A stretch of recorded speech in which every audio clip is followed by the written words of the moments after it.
Fala galera, beleza? Eu sou a Cláudia, mediadora de Física do PVS. Vou estar trabalhando com vocês hoje o tema colisões. Esse tema está na nossa apostila, é o capítulo 18, referente ao módulo 1, que é a apostila do primeiro semestre. Então, corre aí, baixa a apostila se você não baixou ainda e vamos lá para poder acompanhar nossa aula. Bom, pessoal, vamos começar, nossa aula sobre colisões, que é referente ao capítulo 18. E essa aula foi preparada completamente baseada na apostila de vocês. Então, caso vocês queiram pegar a apostila para acompanhar, fiquem à vontade. A apostila traz pra gente dois tipos de colisões. A gente vai estar vendo aí a colisão perfeitamente elástica e a colisão perfeitamente inelástica. Vocês vão estar vendo aqui esse Ezinho igual a 1 e esse Ezinho igual a 0. Isso daqui se chama coeficiente de restituição. Em física, isso daqui é tratado, é uma propriedade que vai caracterizar o tipo de colisão que a gente vê. Então, coeficiente de restituição. Esse coeficiente aqui vai depender da velocidade restituição. Vai depender aí da velocidade dos corpos antes e depois da colisão. Quando a gente tem, velocidade relativa antes e depois da colisão igual uma a outra, esse Ezinho aqui vai ser igual a 1 e a gente classifica essa colisão como perfeitamente elástica.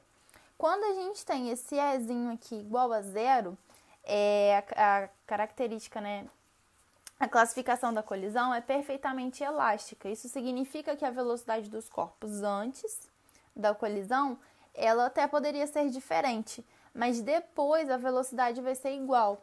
Então, na colisão perfeitamente elástica, a velocidade relativa entre eles antes e depois vai ser igual.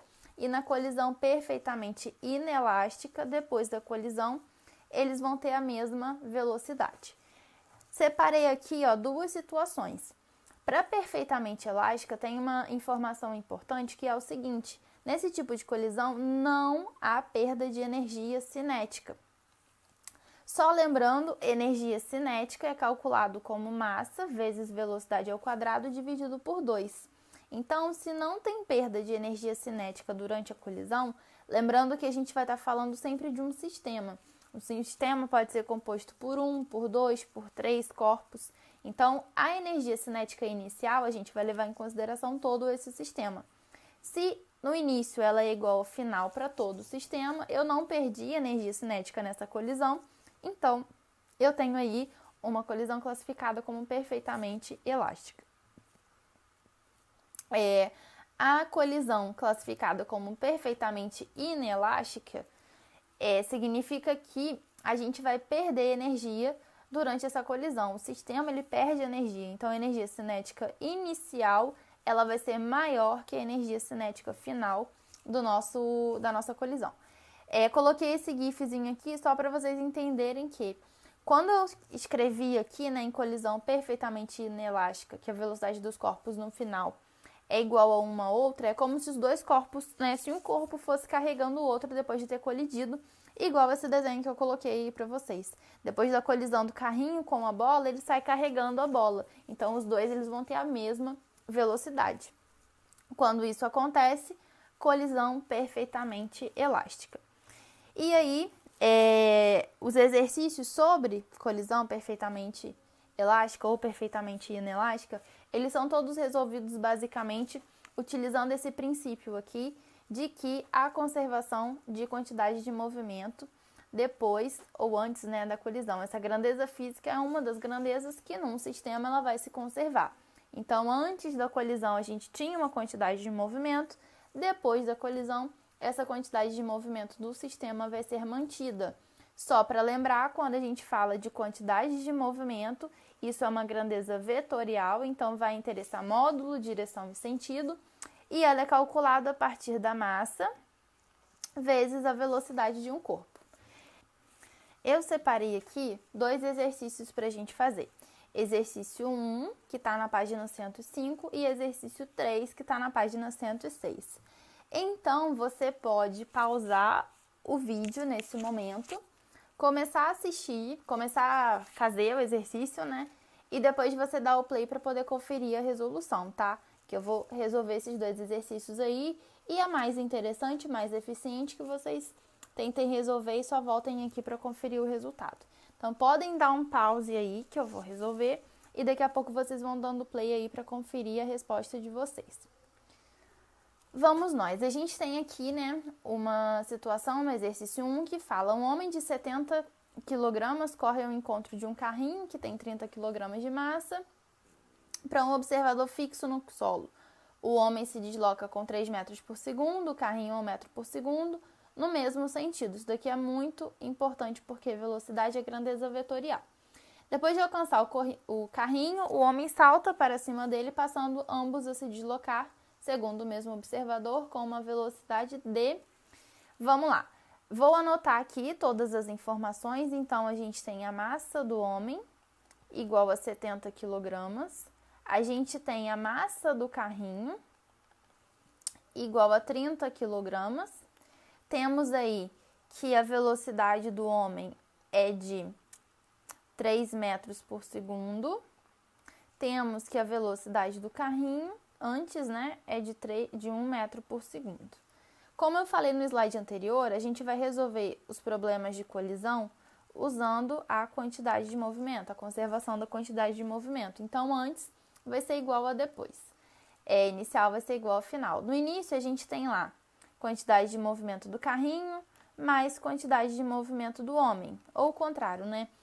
E na quantidade de movimento final, a gente vai ter a quantidade de movimento do carrinho mais homem, porque aqui diz que no final eles passam a se deslocar juntos, né? Passando ambos a se deslocar com que velocidade? É a velocidade depois que a gente está querendo descobrir aqui. Quantidade de movimento do carrinho é a massa do carrinho.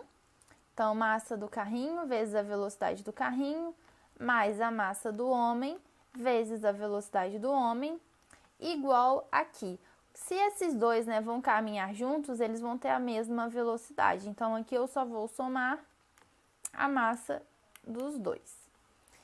Massa do homem vezes a velocidade do homem, do carrinho, perdão, a gente vai ter 30 vezes 1, somado com 70 vezes 3.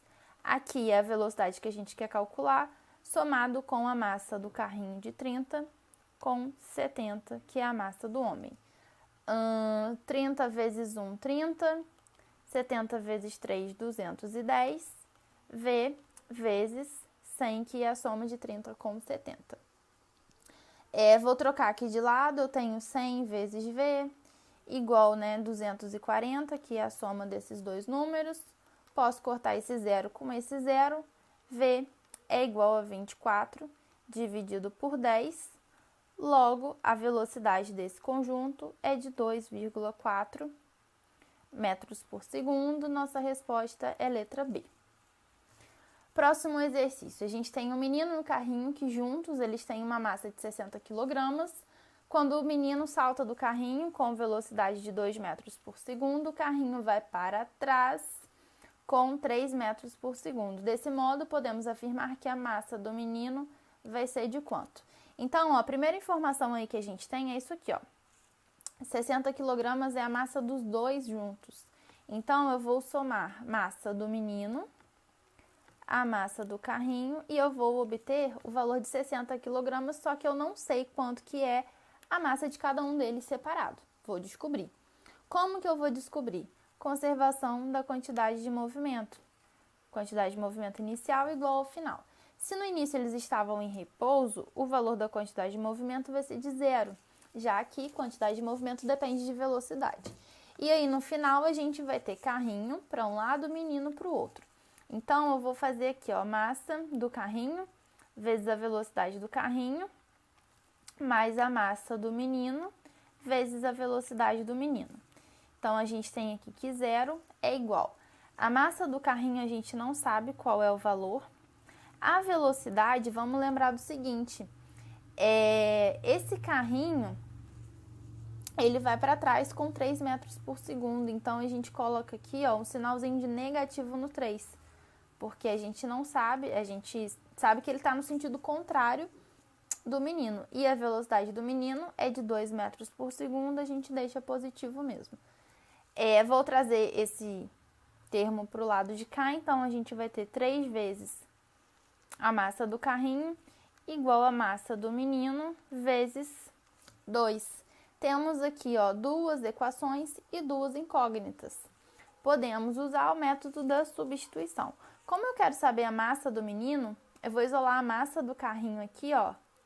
Massa do carrinho igual a 60 menos a massa do menino. E aí aqui, quando aparecer a massa do carrinho, eu substituo por esse termo.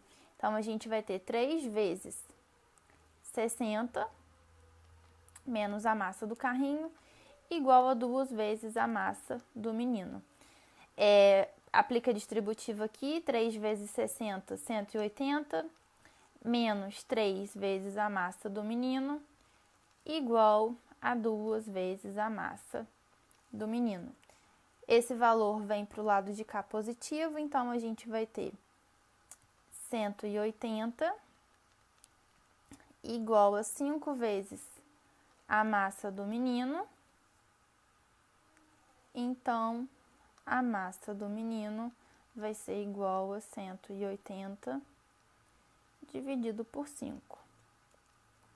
Qualquer valor, né, aqui dividido por 5, a gente pode usar uma regrinha, né? E a gente vai, ou se vocês quiserem fazer a conta direto, mas aqui vai dar 36 quilogramas. Ok? Letra